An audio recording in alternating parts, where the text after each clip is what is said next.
Hello guys, welcome back to my channel Vivek verse. Part 1 చూడని వాళ్ళు ఉంటే చూడండి, డిస్క్రిప్షన్లో లింక్ ప్రొవైడ్ చేశా. ఇంకా యాగంటి నుంచి స్టార్ట్ అయ్యి అహోబిలంకి అయితే వచ్చి ఇక్కడ నైట్ యోగా నరసింహస్వామి టెంపుల్ దగ్గర అయితే పడుకున్నాం. ఇంకా మార్నింగ్ లేచి రెడీ అయ్యి దర్శనం చేసుకొని దిగువ అహోబిలం నుండి ఎగువ అహోబిలంకి అయితే వెహికల్లో వెళ్తున్నాం. వెహికల్లో రాని వాళ్ళకి బస్ ఇంకా ఆటో ఇవన్నీ ఉంటాయి. ఇంకా ఈ జీప్స్ వెహికల్స్ వచ్చేసి 3500 per person ఛార్జ్ చేస్తారు. అహోబిలంలో అయితే 8 to 9 టెంపుల్స్ ఉంటాయి. మీకు ఆ టెంపుల్స్ గురించి క్లియర్గా రోడ్ మ్యాప్ అయితే ప్రొవైడ్ చేస్తాను నేను. స్క్రీన్ పైన అయితే మ్యాప్ని చూస్తున్నారు కదా, మీరు ఈ మ్యాప్ రిఫరెన్స్ తీసుకొని ఈ టెంపుల్స్ అన్నిటిని విజిట్ చేయొచ్చు. సో మేము కూడా ఈ మ్యాప్ రిఫరెన్స్ తీసుకొని అయితే ఒక్కొక్క టెంపుల్కి అయితే వెళ్తున్నాం. ప్రస్తుతం వచ్చేసి మేము కింద ఉన్న ఫస్ట్ టెంపుల్కి అయితే విజిట్ అవుతున్నాము. ఈ టెంపుల్ విశేషత వచ్చేసి పూర్వంలో ఆంజనేయ స్వామి రాముడి గురించి రామరామ అంటూ ముళ్ళకాలు మొత్తం వెతుకుతాడంట. అయితే అలానే భూలోకం కూడా వచ్చి భూలోకంలో కూడా వెతుకుతాడంట. ఒక చెట్టు కింద కూర్చొని బాధపడుతుంటాడంట, ఇదే ఆ చెట్టు. అప్పుడు నరసింహస్వామి ప్రత్యక్షమయ్యి మళ్ళీ ఆ రాముడి రూపంలో ఆంజనేయ స్వామికి దర్శనం ఇస్తాడంట. అదే ఈ టెంపుల్ యొక్క విశేషత. ఇంకా టెంపుల్ అయితే దర్శనం చేసుకున్నాం. పైన టెంపుల్స్ దర్శనం చేసుకోవడానికి అయితే వెళ్తున్నాం. అక్కడైతే వెహికల్స్ నాపేస్తున్నారు, పైనకి వెళ్ళనియట్లేరు. ఇంకా పైనకి వెళ్ళి అయితే చూద్దాం పదండి. ఇంకా నేను మా ఫ్రెండ్స్ కలిసి మాట్లాడుకుంటూ అయితే వెళ్తున్నాం. ఈ టెంపుల్ ఒక గొప్పతనం గురించి, చుట్టూ ఉన్న విశేషత గురించి అలా ఇలా మాట్లాడుకుంటూ వెళ్తున్నాం. చుట్టూ చూడండి ఎంత బాగుందో. ఈ చెట్ల నీడలో మధ్యలో నుంచి పడని వెలుతురులో నడుచుకుంటూ వెళ్తుంటే చాలా బాగుంది. అది కూడా మా ఫ్రెండ్స్ తోటి. పైనకి వచ్చాక ఒక మంచి ఫోటో స్పాట్ ఉంటుంది. వెనకాల చూస్తున్నారు కదా, ఈ బ్యాక్గ్రౌండ్తో మంచి ఫొటోస్ దిగొచ్చు. ఇంకా ఇక్కడైతే మీరు ఖచ్చితంగా ఒక క్లిక్స్ తీసుకోండి. ఇంకా మార్నింగ్ నుంచి అయితే టిఫిన్ చేయలేం కదా, మా వాళ్ళు చాలా ఆకలి పైన ఉంటే ఇక్కడనే హోటల్లో దోశ అయితే తినేసాం. అంటే కింద నుంచి నడుచుకుంటూ వచ్చాడు కదా అని యశ్వంత్ అలా చెప్తున్నాడు. అయితే మేజర్గా బస్ ట్రాన్స్పోర్ట్ అయితే ఉంటుంది కింద నుంచి పైకి. ఇంకా లేట్ అవుతుందని అయితే నడుచుకుంటూ వచ్చేసాం. టెంపుల్ లోపలికి అయితే వచ్చేసాం. ఈరోజు అయితే చాలా రష్ ఉంది, వీకెండ్స్ కాబట్టి. ఇంకా మిగతా విషయాలు టెంపుల్ నుంచి బయటకు వచ్చినాక మాట్లాడుకుందాం. సో ఇప్పుడే దర్శనం చేసుకొచ్చినాం. దర్శనం అయితే చాలా బాగా జరిగింది. ఇది అహోబిలంలా మెయిన్ టెంపుల్ ఇది. దీని అహోబిలం అని పేరు ఎలా వచ్చిందంటే, పూర్వం నరసింహస్వామిని దేవతలు అహోబలం అని పొగడాడంట, అందుకే దీన్ని అహోబిలం అంటారంట. ఇదే మెయిన్ టెంపుల్. ఇప్పుడు నెక్స్ట్ పైన టెంపుల్ చూడడానికి అయితే వెళ్దాం, లెట్స్ గో. మేము వీకెండ్ అయితే వచ్చాం కాబట్టి చాలా కలకల్లాడిపోతుంది ప్లేస్ జనాలతోటి. మామూలుగా అయితే ఇంతమంది అయితే రారు, వీకెండ్స్ కాబట్టి చాలామంది అయితే వచ్చారు ఇక్కడికి. ఇంకా చూస్తున్నారు కదా, మొత్తం నల్లమల్ల ఫారెస్టే. ఈ ఫారెస్ట్ మధ్య నుంచి అయితే నడుచుకుంటూ వెళ్ళాలి. మీకు అక్కడ కనిపిస్తుంది, అదే వారాహ నరసింహస్వామి టెంపుల్. ఇప్పుడు టెంపుల్ లోపలికి దర్శనం చేసుకోవడానికి అయితే వెళ్తున్నాం. మిగతా విశేషాలు ఏమైనా ఉంటే టెంపుల్ నుంచి బయటకు వచ్చాక మాట్లాడుకుందాం. దేవుణ్ణి వీడియో తీయద్దు కాబట్టి చూపించట్లేదు. ఇప్పుడే వరాహ నరసింహస్వామి టెంపుల్లో దర్శనం అయితే చేసుకున్నాం. అక్కడ సైడ్ వెళ్తే ఒకసారి అక్కడ చూపి, అక్కడ సైడ్ వెళ్తే పవన్ నరసింహస్వామి టెంపుల్లో ఉంటుంది. అక్కడ తర్వాత దర్శనం చేసుకుందాం అనుకుంటున్నాం. ఇప్పుడైతే ఉగ్రస్తంభం చేసుకొని రిటర్న్లో అయితే చేసుకుందాం అనుకుంటున్నాం. కింద స్టోన్స్ అయితే చూస్తున్నారు కదా, రూట్ మొత్తం ఇట్లనే ఉంటుంది. ఇంకా కాలుకు మొత్తం గుచ్చుకోబోతుంటాయి స్టోన్స్ మొత్తము, కొంచెం జాగ్రత్తగా ఉండాలి. స్టిక్ క్యారీ చేస్తే బెటర్. మేమైతే స్టిక్ అయితే ఏం క్యారీ చేయట్లేదు. సపోర్ట్ కోసం అని అంటే స్టిక్ ఒక ప్రిఫర్ చేయడం బెటరే. చూడండి బ్యాక్ సైడ్ మొత్తం అంతా క్లియర్గా అయితే ఉండదు వే వెళ్ళడానికి. సో సపోర్ట్కి బాగా హెల్ప్ అవుతుంది. మీరైతే చూస్తున్నారు కదా వే ఎట్లుందో. ఇంకొక్కొక్క అడుగు అయితే ఆచితూచి వేయాలి. కొంచెం ఏదో ఆలోచిస్తూ వేయడం అనుకో, ఇంకా కాలు పని అయిపోయినట్టే. నాకు ఇదంతా చూస్తుంటే ఒక మూవీ అయితే గుర్తొస్తుంది. ఏ మూవీ అంటారా, అదే యుగానికి ఒక్కరు. ఇంకా యుగానికి ఒక్కరు అన్నగానే మన ఫ్రెండ్స్ చూడండి.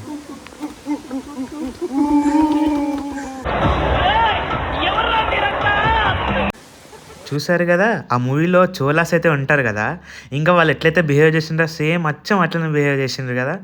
ఇంకా మేమైతే ఇక్కడ ఆగి వెయిట్ చేద్దాం అనుకుంటే ఆకాశ్ వాళ్ళు అప్పుడే వెళ్ళిపోయినారు. వాళ్ళు ఎక్కడున్నారో తెలుసుకోవడానికి ఒక సిగ్నల్ అయితే ఇస్తున్నా. చూసారా, వాళ్ళైతే పైన ఉన్నారని సిగ్నల్ ఇస్తున్నారు. మేము కూడా వెళ్తున్నాం. ఇంకా ఇలా వెళ్తుంటే అలసిపోతుంటాం, కానీ ఫ్రెండ్స్తో వెళ్తున్నాం కాబట్టి ఆ అలసట అనేది మనకు తెలియదు. ఇలా ఫ్రెండ్స్తో పాటు అడవుల మధ్యలో ఈ గ్రీనరీ మధ్యలో ఒక ఫీలింగే వేరు అసలు. మీరు కూడా పక్కా విజిట్ చేయండి మీ ఫ్రెండ్స్తో పాటు. ఒకవేళ మీరు రావాలనుకుంటే నంద్యాల నుంచి అయితే దగ్గర అవుతుంది ఇక్కడికి. నంద్యాల నుంచి చాలా బసెస్‌గా అవైలబుల్‌గా ఉంటాయి. అక్కడి నుంచి డైరెక్ట్ బసెస్ అయితే ఉండవు. ఎల్లగడ్డలో దిగేసి అక్కడి నుంచి రావాల్సొస్తుంది. సో, మీకు ఇక్కడైతే కనిపిస్తుంది కదా! ఇదే టెంపుల్. మనోళ్ళైతే అలసిపోయారు. నేనైతే కొంచెం మోటివేషన్ ఇద్దామని మోటివేట్ అయితే చేస్తున్నా. పదండి ముందుకు పదండి తోసుకు పోదాం పోదాం పై పైకి కదం తొక్కుతూ పదం పాడుతూ హృదాంతరాళం గర్జిస్తూ పదండి ముందుకు పదండి తోసుకు పోదాం పోదాం పై పైకి. మనం మోటివేషన్ పెద్ద పని చేయలేదనుకుంటా. ఇంకా మా ఫ్రెండ్స్ వాళ్ళకి వాటర్ ఫాల్ చూసినప్పుడే బాహుబలి గుర్తొచ్చిండు. Finally we are at Narasimhaswamy temple. వెనకలో కనిపిస్తుంది అదే టెంపుల్. పైన ఉగ్రస్తంభం దగ్గర నరసింహస్వామి హిరణ్యకశిపుని వధించి ఇక్కడికి వచ్చాడంట. ఇంకా మిగతా విశేషాలన్నీ ఈ గుడి ప్రధానార్చకుడి ద్వారా విందాం పదండి. హిరణ్యకశిపుని సంహారణార్థం స్వామి స్తంభములు ఆవిర్భవించి సంహరించిన స్థలం ఈ జ్వాలా నరసింహ అని పేరు. బ్రహ్మవరానికి సంధి అనే భావంతో శ్రీమన్నారాయణ కనుగొని ఈ ప్రహ్లాదుని యొక్క బాధ తొలగించి హిరణ్యకశ్యపుని యొక్క ఈ దేవగణానికి తర్వాత ఋషులకు ఈ దేవుడిని నామస్మరణ చేసే వాళ్ళందరికీ కూడా ఆయన బాధ తొలగించిన క్షేత్రమే అహోబిలంగా పిలుస్తారు. ఇక్కడ 9 నారసింహ క్షేత్రాలు ఉన్నారు. జ్వాల, అహోబిల, మాలవుల, క్రోడ, కారంజ, భార్గవ, యోగానంద, ఛత్రవట, పావన అనే 9 రూపాలు. ఉగ్రం, వీరం, మహావిష్ణుం, జ్వలంతం, సర్వతోముఖం, నరసింహం, భీషణం, భద్రం, మృత్యుం నమామి. అలా 9 భాగాలుగా నరసింహ అవతారం. జ్వాలా నరసింహస్వామి హిరణ్య సంహారస్థల ఇక్కడ సంహరించి అక్కడ ఉన్నటువంటి రక్తకుండ తీర్థంలో స్వామిని చేకడేసుకొని నడుచుకుంటూ వెళ్ళి బృందావనం గొప్పలో కూర్చుంటాడు. అక్కడ ప్రహ్లాదుని అనుగ్రహిస్తాడు. స్వామి అటుగా కొండపైకి వెళ్ళి చెంచులకు వివాహం చేసుకుంటారు. అక్కడ 9వ నరసింహస్వామి, అక్కడ పావన నరసింహ అంటారు. స్వామి అమ్మవారి దిగి వస్తే ఆదిలక్ష్మీదేవి అలగ చేసి వేదాద్రి కొండపైకి వెళ్తుంది. అక్కడ మహళవుల లక్ష్మీ నరసింహ అని పిలుస్తారు. అక్కడ 3వ స్వామిగా ఉంటారు. హిరణ్యాక్షుని సంహారం తర్వాత ప్రహ్లాదునికి పునః దర్శనం ఇస్తారు. అక్కడ వరాహ నరసింహ అని పిలుస్తారు. 4వ స్వామి. 5వ స్వామి త్రేతాయుగంలో హనుమంతుని వారికి మనసులో రాముడు లేని భావన తొలగించి నరసింహాకృతిలో రామావతారం దర్శనం చేయించి అక్కడ కారంజ నరసింహుడుగా కానగ వృక్షాన్ని దర్శనమిస్తారు కాబట్టి కారంజ నరసింహగా పిలుస్తారు. అక్కడ 5వ స్వామి. ఇక 6వ స్వామి త్రేతాయుగంలో పరశురాముడు తపస్సు చేస్తే నరసింహస్వామి హిరణ్యకశ్యపుని సంహారం ఎలా జరిగిందో అలానే దర్శనమిస్తారు. అక్కడ 6వ స్వామి భార్గవ నరసింహ అని పిలుస్తారు.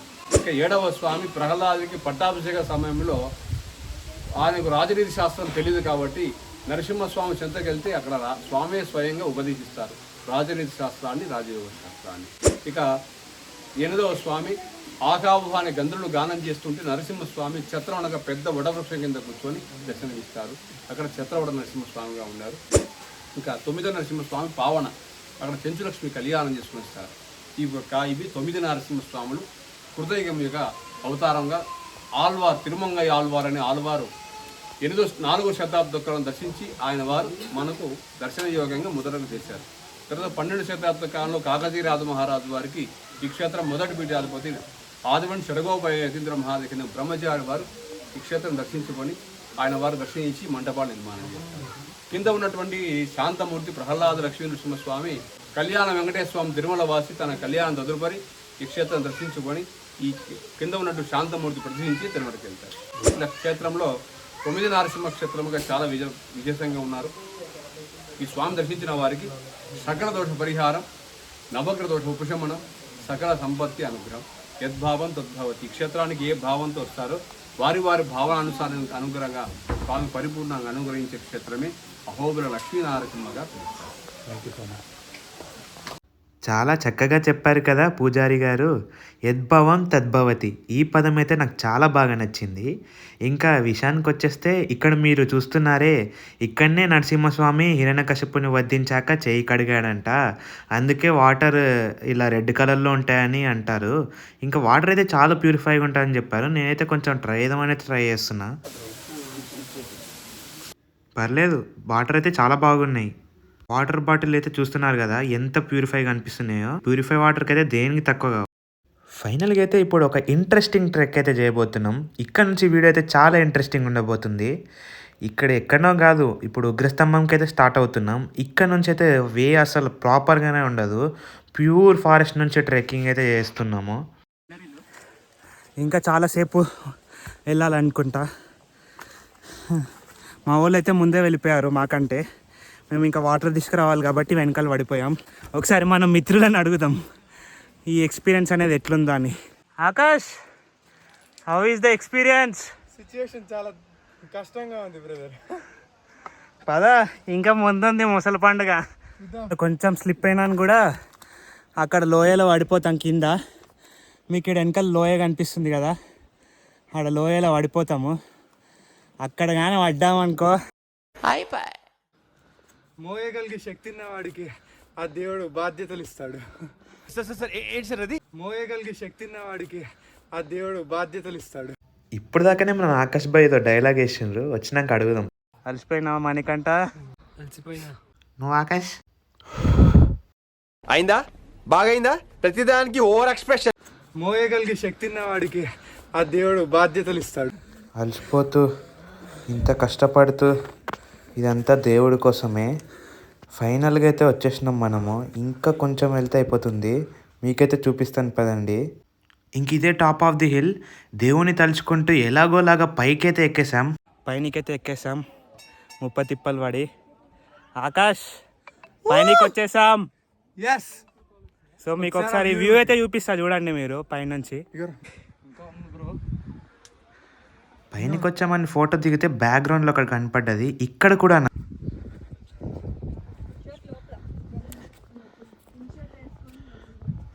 ఇంకా ముందుకైతే వెళ్తున్నాము. మీకైతే చూపిస్తాను, అది ఇంకా డేంజర్గా ఉంటుంది చూడండి.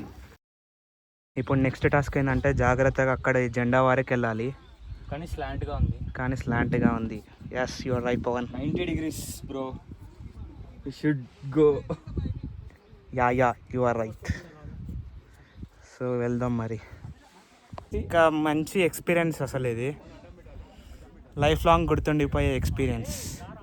Every one has to be experienced. నేను ఆల్రెడీ అయితే వచ్చేసాను ఇక్కడికి. మా ఫ్రెండ్స్కి అయితే ఫస్ట్ టైం. పవన్ అయితే వెళ్తాన్నాడు first.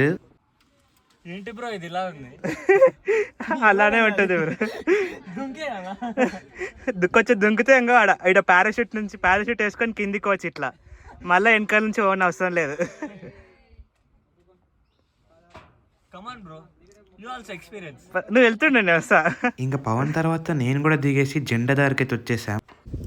Wait bro, what this place bro? ఇంట్లో జెండా నైస్ నా హ్యాపెనింగ్. కొద్దిగా చెప్పు ఇంట్లో. మణి కూడా వచ్చాడు. మనీలా మెరుస్తున్నాడు. ఫ్లూటు జింక ముందు ఊదు, సింహం ముందు కాదు. ఇక్కడ పవన్ అయితే మొక్కుతున్నాడు కదా, ఇవే దేవుడి పాదాలని నమ్ముతారు.